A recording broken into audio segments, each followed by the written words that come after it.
মই চেনা চুলতানা মোৰ ইউটিউব চেনেল চেনা চুলতানালৈ আপোনালোকক স্বাগতম জনাইছোঁ।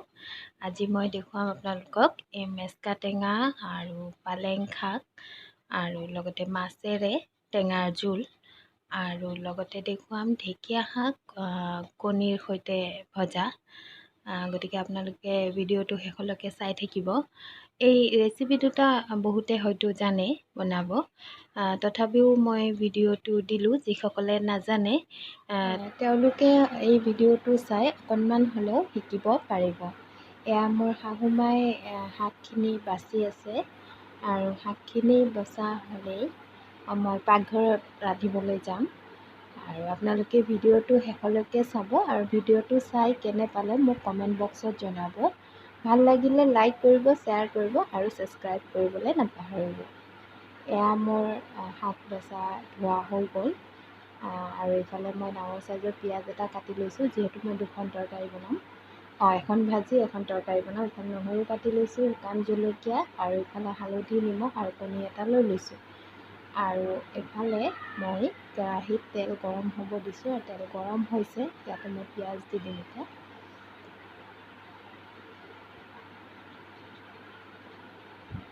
পিঁয়াজখিনি দি ইয়াতে মই জলকীয়া কাটি থোৱা জলকীয়াকেইটা দি দিছোঁ আৰু ইফালে মই নহৰু অকণমান কাটা নহৰু দি দিছোঁ। আৰু এইখিনি ভালকৈ লৰাই মেলি ৰঙাকৈ ভাজি ল'ব লাগিব পিঁয়াজখিনি। এনেদৰে লৰাই ভাজি ল'ব আপোনালোকে।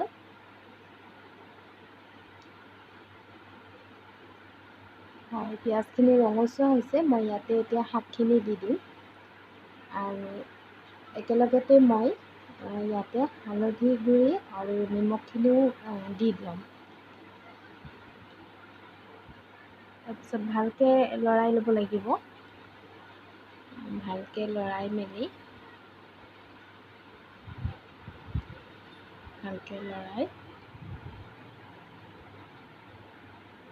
হয়, এতিয়া মই ঢাকোনখন লগাই দিম শাকখিনি সিজিবলৈ। আৰু এতিয়া ঢাকোনখন অকণমান পিছত ওলাই চাইছোঁ, শাকখিনি সিজিছে আৰু শাকৰ পানীখিনি ধুনীয়াকৈ ওলাই গৈছে আৰু শুকাব লৈছে। গতিকে ইয়াতে মই এতিয়া ফটাই থোৱা কণীটো দি দিছোঁ।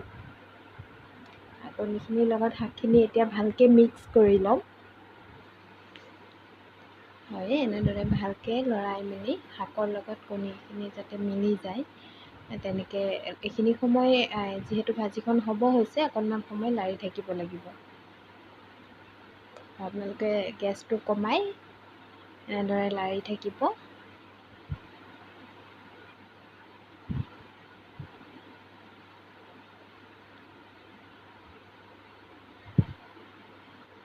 হয়, মোৰ ভাজিখন হৈ গৈছে, এয়া চাওক। আৰু এতিয়া মই ভাজিখন নমাই ল'ম। এয়া মোৰ ঢেকীয়া শাক আৰু কণী ভজা হৈ গ'ল। ফ্ৰেণ্ডছ, আপোনালোকক যদি এনেকুৱা ধৰণৰ ৰেচিপি লাগে মোক কমেণ্টত জনাব। মই পাৰিলে আপোনালোকক দেখুৱাম। আপোনালোকক কেনেকুৱা টাইপৰ ৰেচিপি লাগে বা কি ৰেচিপি লাগে মোক কমেণ্টত জনাব। ভাজি হৈ গ'ল। এতিয়া মই ইফালে টেঙাৰ জোলখন বনাম। ইফালে মই মেচকা টেঙাৰ পাত আৰু পালেং শাকৰ পাতখিনি অলপ ছিঙি লৈছোঁ হাতেৰে। ইফালে মই জিৰা ধনিয়া গুড়ি অলপ, হালধি গুড়ি, নিমখ অলপ লৈ লৈছোঁ।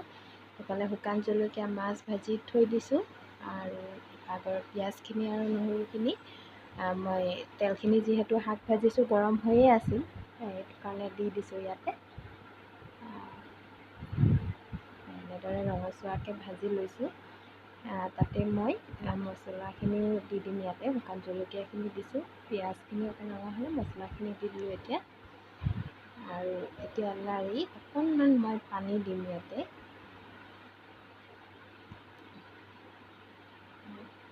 পানীখিনি দি ভালকৈ লৰাই ল'ব লাগিব মছলাটো।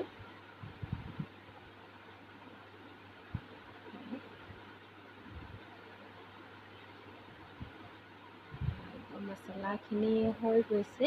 এতিয়া মই ইয়াতে দি দিছোঁ শাকখিনি আৰু এইখিনি ভালকৈ লৰাই ল'ব লাগিব।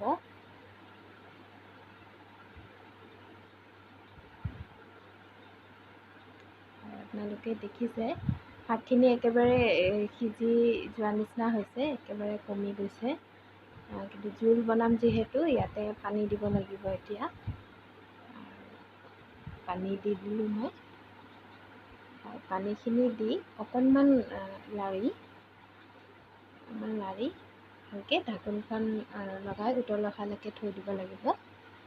মই ঢাকোনখন লগাই দিছোঁ। এতিয়া অকণমান পিছত হয় উতল আহিছে। এতিয়া মই ইয়াতে অকণমান লৰাই মাছখিনি দি দিম। আৰু এইখিনি উতল আহিছে, মই মাছখিনি দি দিছোঁ।